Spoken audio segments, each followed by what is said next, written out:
प्रेषितांची कृत्ये या पुस्तकातून घेतलेले वाचन.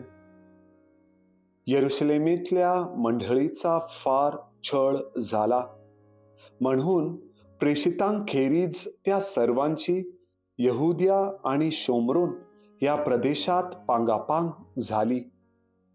भक्तिमान माणसांनी स्तेफनला नेऊन पुरले आणि त्याच्यासाठी फार शोक केला. इकडे शौल मंडळीस हैराण करू लागला. तो घरोघर जाऊन पुरुषांस आणि स्त्रियांसही धरून आणून तुरुंगात टाकीत असे. तेव्हा ज्यांची पांगापांग झाली होती ते तर वचनाची सुवार्ता सांगत चहूकडे फिरले आणि फिलिप्पाने शोमरोन शहरी जाऊन तेथील लोकांपुढे ख्रिस्ताची घोषणा केली.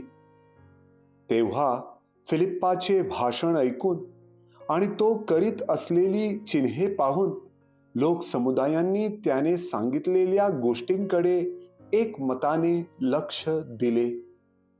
कारण ज्यांना अशुद्ध आत्मे लागले होते त्यांच्यातील पुष्कळातून ते अशुद्ध आत्मे मोठ्याने ओरडून निघून गेले. पुष्कळ पक्षघाती आणि पांगळी माणसे बरी झाली. अशा प्रकारे त्या नगरात आनंदी आनंद झाला. प्रभूचा शब्द. देवाला धन्यवाद.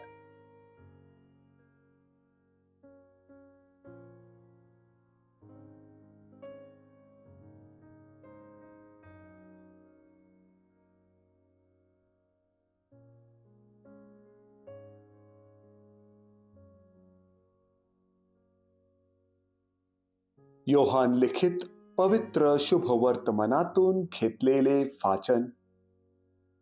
येशू त्यांना म्हणाला, मीच जीवनाची भाकर आहे. जो माझ्याकडे येतो त्याला कधीही भूक लागणार नाही आणि जो माझ्यावर विश्वास ठेवतो त्याला कधीही तहान लागणार नाही.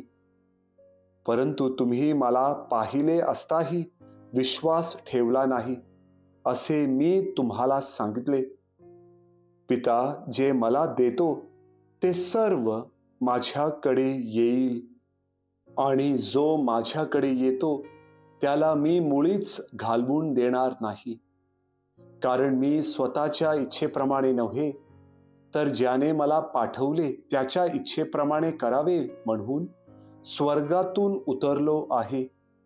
आणि ज्याने मला पाठवले त्याची इच्छा आहे की त्याने जे सर्व मला दिले आहे त्यातून मी काहीही हरवू नये, तर शेवटल्या दिवशी मी ते उठवावे.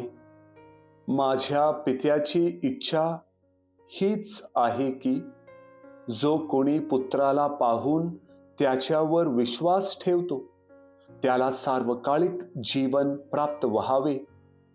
त्याला मीच शेवटल्या दिवशी उठवीन. प्रभूचे शुभवर्तमान. हे प्रभू येशू ख्रिस्ता, तुझी स्तुती असो.